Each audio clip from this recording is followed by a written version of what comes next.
Good morning. Morning. All right, that's what I like to hear. It's a beautiful Friday. I'm very happy that you guys have taken the time to come and join us outside of the sun and away from the beauty outside. Thank you very much for that. My name is Nodurft. I'm a Senior Director for Cybersecurity Services here at Venable. I work with the Cybersecurity Coalition. We are very grateful and thankful to have you all join today, and we're very grateful to be close partners with the Institute for Security and Technology. We had you guys here about a year ago, and the report that we're going to talk about and hear a lot about today happened over 2 years ago, and there's been a lot. There's been a lot that's changed over that time. You know, for starters, we've seen the partnership between the coalition and the Institute grow even stronger. We have seen the Russia invade Ukraine. We have seen a publication of a national cybersecurity strategy. We've seen a lot, but what hasn't actually changed over the last 2 years are the logistics for this building, which is what I'm up here to talk to you about. So the bathrooms are still down the hall. You guys can see food outside if you need to go get it. That's where it is. I am going to introduce you to the man of the hour, the chairman of the Institute, who's going to come up here and talk to you a little bit more and introduce our keynote speaker.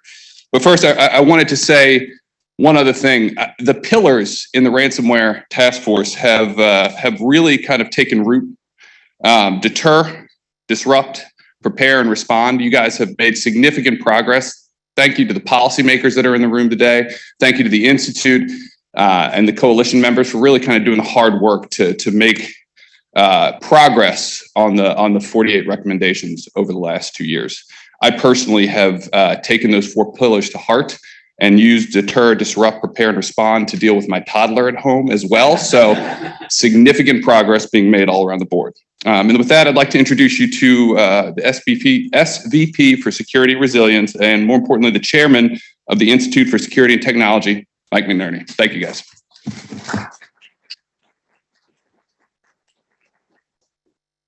Thanks, Ross, and thank you to Venable for hosting. This is a really great space. It's wonderful to be back here. So thank you for all of that and for all those wonderful logistics, keeping everybody safe. Appreciate that. Well, welcome everybody to the Institute for Security and Technology's Ransomware Task Force Conference. As Ross mentioned, we convened the first task force 2 years ago with participants from over 60 different organizations across government, private sector, academia, civil society. And the reason, as you all know, is because ransomware was rapidly becoming a national security and homeland security issue, and a priority issue at that. And so the people in this room and others gathered together to try to work really, across the nation in a nationwide effort to do something about this problem. And the product that was produced was the Ransomware Task Force report that everyone here is very, very familiar with by now. I'm happy to say that as we sit here and stand here today, over 92% of the recommendations of that report have been implemented or seen some kind of a progress to date, which I think is a terrific amount of progress and a great show of confidence in the work of this group and this organization. Additionally, another 50% have seen what we would call significant progress, which again is a terrific accomplishment for the people around the room here today.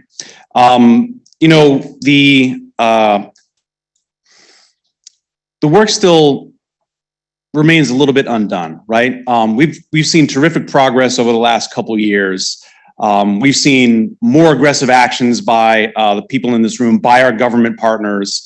We've seen criminal takedowns. We've seen sanctions increased, and a tenor of aggressiveness that I think is really, really terrific. But ransomware persists. We can't kid ourselves about that. This is still a problem. Everyone in this room knows someone. Perhaps it's a small business.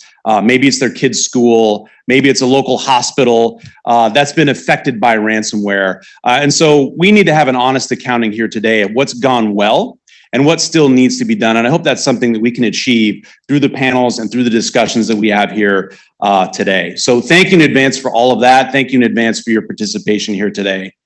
I want to send a special thank you, of course, to our funders, without whom none of this would really be possible. I'm really excited to announce that as we stand here today, the Institute for Security and Technology has raised an additional $2.2 million for our Future of Digital Security project, including the Ransomware Task Force. So that work will continue, and we'll all be able to continue to get together like this and make progress in the fight against ransomware, which is great. I'd also like to welcome 2 new members to our Ransomware Task Force, Amazon Web Services, AWS, as well as Banco Santander. Thank you and welcome to the team. Welcome to the fight. I'd also like to send a special welcome back to our returning members and sponsors of the Ransomware Task Force, Bank of America, Microsoft, Palo Alto Networks, and Redacted. Thank you as well for your generous support. And then finally, I'd like to send an even more special thank you to the William and Flora Hewlett Foundation and Craig Newmark Philanthropies, who have put in more than $1 million towards this effort. So thank you so much for all of that, and thank you so much for your support. This wouldn't be possible without that.